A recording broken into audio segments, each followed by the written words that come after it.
Hola y bienvenidos a esta nueva entrega de las inmunopíldoras.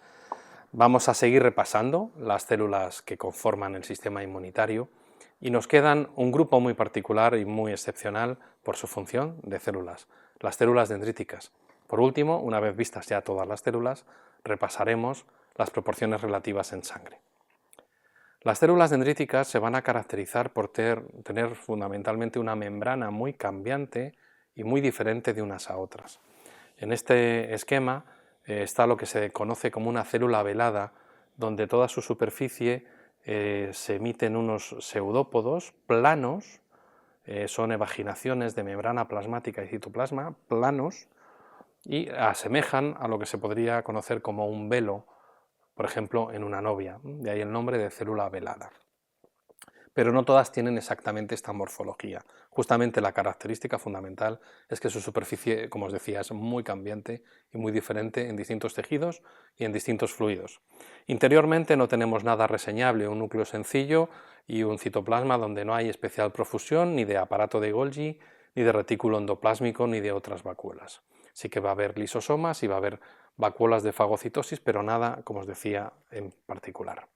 Si vemos algunos ejemplos reales en fotografías, pues aquí tenemos abajo a la izquierda una célula velada, donde tenemos esas protuberancias en plano, lo que se denominan velos.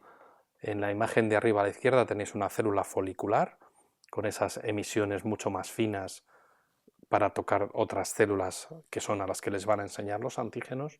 Y en la imagen grande de la derecha son células dendríticas interdigitantes que también se encuentran en muchos otros tejidos. Así que, como veis, la única característica reseñable es que esa superficie es rugosa, tiene pseudópodos y estos pseudópodos pueden adoptar múltiples y diferentes formas. Así que tenemos células dendríticas con distinta morfología y os recuerdo, tenemos células dendríticas con diferente origen. Se pueden originar desde la diferenciación del progenitor común linfoide, pero se pueden originar también directamente desde el progenitor común mieloide. Y también hemos visto que se pueden originar a partir de un monocito. Independientemente de su origen, a nosotros nos interesa su función. Para nuestra desgracia, van a recibir distintos nombres dependiendo de su morfología o bien desde los órganos donde se encuentran. Así que os pongo aquí los principales nombres en los distintos tejidos. En órganos linfoides, como son la médula o el timo, se llaman interdigitantes, hemos visto un ejemplo en la foto. En el bazo se llaman células de la zona marginal. En otros tejidos no linfoides, como la epidermis, se llaman células de Langerhans, y en tejidos como el corazón o el riñón se llaman células intersticiales. Y por último, en circulación se llaman células veladas, hemos visto un ejemplo en la linfa, y en la sangre se suelen llamar células dendríticas de la sangre. Así que ya veis que distintos nombres, distintos orígenes, pero función siempre la misma, la presentación de antígeno profesional. Hemos repasado ya todas las células y os recuerdo las células dendríticas que acabamos de ver se pueden originar desde el precursor linfoide común, desde el precursor mieloide común o desde monocitos. Pero además hemos visto que desde el precursor linfoide común se pueden diferenciar células NK, células T y células B, y hemos visto que desde el precursor mieloide común se pueden diferenciar las plaquetas a partir de los megacariocitos, los eritrocitos, los mastocitos y los mieloblastos. Estas células mieloblastos son los que en sucesivos pasos de diferenciación van a dar lugar a los granulocitos, ya sean basófilos, neutrófilos o eosinófilos, y a los monocitos, que en sangre son como se denominan, pero que si se integran en tejidos se diferenciarán y llamarán macrófagos. ¿Y todas estas células cómo están representadas o cuál es su tamaño relativo? Bueno, pues desde luego las más abundantes con mucha diferencia son los eritrocitos, que nos llegan a un orden de 10 a la 12 por cada litro de sangre, seguidos por las plaquetas.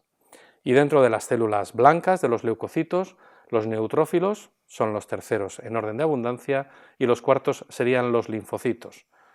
Dentro de los linfocitos os he puesto aquí las proporciones más habituales, aunque no son exactas. Normalmente las células de la inmunidad adaptativa pueden suponer un 90% entre las T, que son las más abundantes, y las B, siendo aproximadamente en torno a un 10% los linfocitos innatos o NK en sangre, que es donde estamos hablando. Y como estamos hablando en sangre, también hay que resaltar dos cosas: que los mastocitos no los vamos a encontrar, están en tejidos conectivos y submucosos, y que los macrófagos tampoco los vamos a encontrar en sangre, están solamente infiltrados en tejidos. Si damos un pequeño repaso a los tamaños, pues podemos ir desde las plaquetas, que son las células con diferencia más pequeñas, en torno a unas 3 micras, hasta los mastocitos, que son las células mayores, pudiendo alcanzar un diámetro de 30 micras. El resto se van a mover entre unas 6 y 12 micras, desde los eritrocitos hasta cualquier tipo de los granulocitos, como veis, entre 6 y 12 micras. Así que en este tema hemos visto la morfología e imágenes de las células dendríticas. Hemos repasado los diferentes orígenes y nombres de estas células dendríticas. Hemos revisado de las células que se diferencian por las diferentes rutas hematopoyéticas y hemos revisado los tamaños y proporciones relativos de algunas de estas células inmunitarias en la sangre. Si todos estos conceptos los tienes claros, deberías saber contestar las siguientes preguntas. ¿Cuál es la característica morfológica diferencial de las células dendríticas? ¿Cuáles son los orígenes posibles para la diferenciación de estas células dendríticas? ¿Cómo se llaman las células dendríticas en la linfa? ¿Por qué motivo? Indica al menos 3 nombres diferentes de células dendríticas en diferentes tejidos. Enumera las células que se diferencian desde el precursor mieloide común y desde el linfoide.